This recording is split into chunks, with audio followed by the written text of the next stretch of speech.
The Jiudan Cave Dive Incident.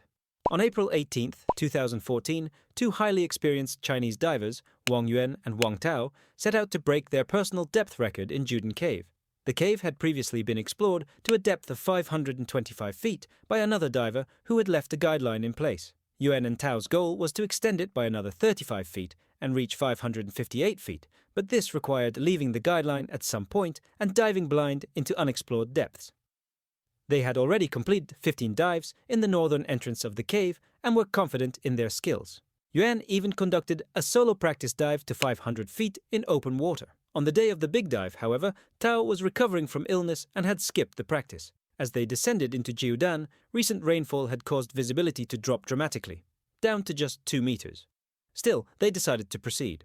They followed safety protocols, placing tanks with different gas mixtures at various depths, and had a support diver named Pei at the surface. Around 538 feet down, Yuan began to experience dizziness and felt he might pass out. Realizing the extreme risk, they decided to abort and return. But they encountered a nightmare. The guideline was gone. After several moments of frantic searching, they finally found it, but their panic had caused them to breathe heavily and waste valuable gas. By the time they reconnected with the line, Yuan's tank for that depth was nearly empty.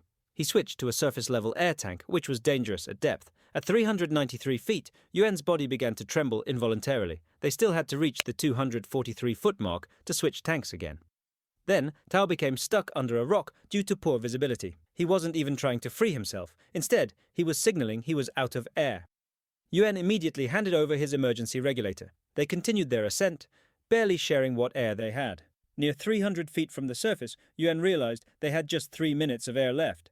Tao was becoming unresponsive, and Yuan had to pull him by the arm. Suddenly, Tao drifted upward and disappeared into the murk. He had lost consciousness.